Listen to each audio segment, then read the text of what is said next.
Thank you, Governor. And good afternoon, everyone. Thank you to all of the state and local county leaders that are here with us today. So let's just get to the facts. Over the past 2 years, we have seen significant reductions in crime and violence. In the last year alone, we have seen more than a 30% decline in homicides. Let me say that again. We've reduced homicides in 1 year by almost a third.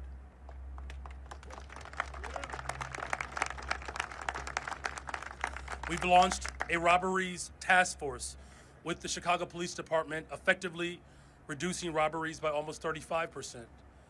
We've worked closely with CPD to restructure the Detectives Bureau to bring the clearance rate up to 76%.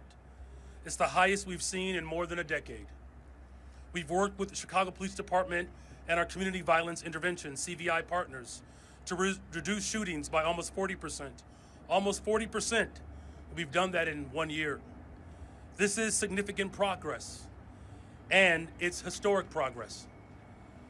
We've had the safest April in the city of Chicago since 1962, more than 6 decades. And according to FBI data, Chicago is not in the top 25 of the most dangerous cities in the United States. And these facts are indisputable and widely acknowledged. Yet there are those who want to twist our words to make it seem as though we think that our job is finished. So let me be perfectly clear. Our work to make our city safer still continues. And while we have made progress, that doesn't mean that we will rest. In fact, we know that we have more work to do. And that work is what wakes me up every single day. It's what I think about before I go to bed. That is our focus every single day, and it will continue to be our top priority until Chicagoans feel safe in their neighborhoods, regardless of their zip codes. We cannot call ourselves a safe city until every Chicagoan in our beloved city feels safe, whether you live in Austin or North Lawndale or South Shore. Every single Chicagoan deserves to feel safe.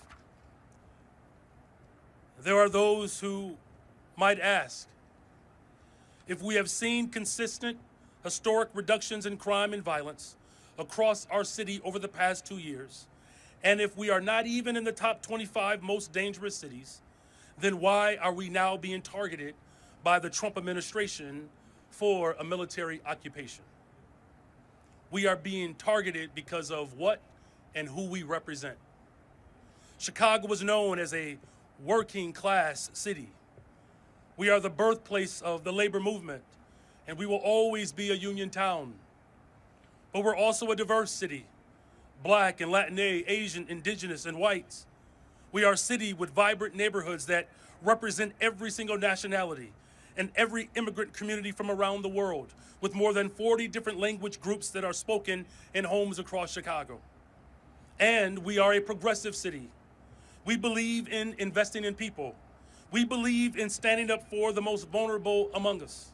We believe that the solution to homelessness is not the National Guard, but it is housing. Building affordable housing across American cities should be our top priority. We believe that the solution to immigration is not to separate families and throw grandmothers into the back of vans with unmarked vans and masked individuals. The solution is comprehensive immigration reform that allows anyone who wishes to come to our city or our country. If they want to work, they should have a pathway to citizenship. We believe that the solution to poverty is not incarceration, it's investment. Instead of declaring war on the poor, we should remember Lyndon B. Johnson's vision for a greater society that declares war on poverty.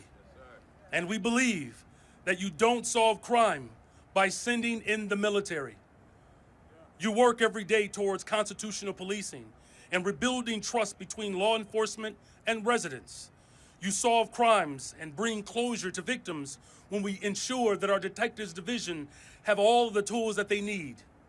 You solve crimes and you bring closure to victims when we hold people accountable, of course, but we have to do it constitutionally. Due process, after all, is still a right for every single person in this country. That's how we reduce crime.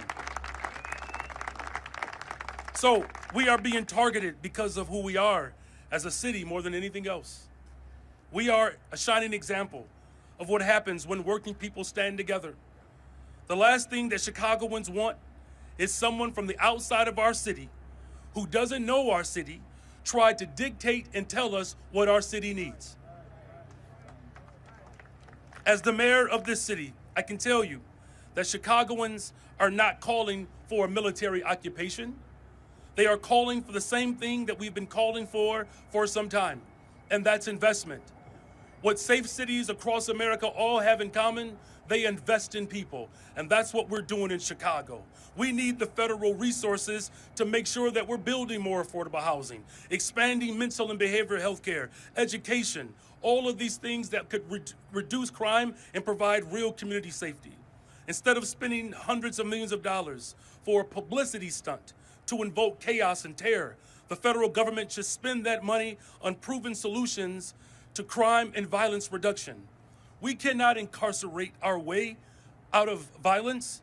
We've already tried that, and we've ended up with the largest prison population in the world without solving the problems of crime and violence. The addiction on jails and incarceration in this country, we have moved past that. It is racist, it is immoral, it is unholy, and it is not the way to drive violence down. We cannot return to the same failed strategies that got us here in the first place. Under the previous presidential administration, we requested more federal resources to address gun violence in our city. We continue to make that same call. We have made significant progress on our own, but there is so much more that we can do if we had real support from the federal government. Our communities need more federal resources for public safety. There's no question about that. But unsolicited, unwarranted military takeover is not needed. Our message is simple. Listen to what our people are actually calling for. We're calling for investments, resources. This stunt that this president is attempting to execute is not real. It doesn't help drive us towards a more safe, affordable big city. And so, in closing, we have some very simple demands. We are calling on the Trump administration to release the $800 million for violence prevention funds that he stole back in April. We are calling for more resources to stop the endless flow of guns into our city. And we are calling for transformational investments into affordable housing and community safety.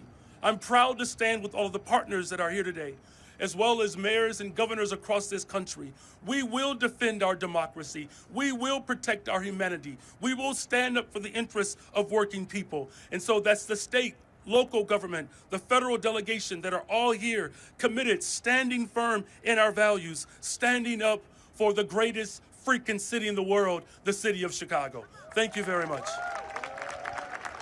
And with that, please welcome our Attorney General, Mr. Kwame Raoul.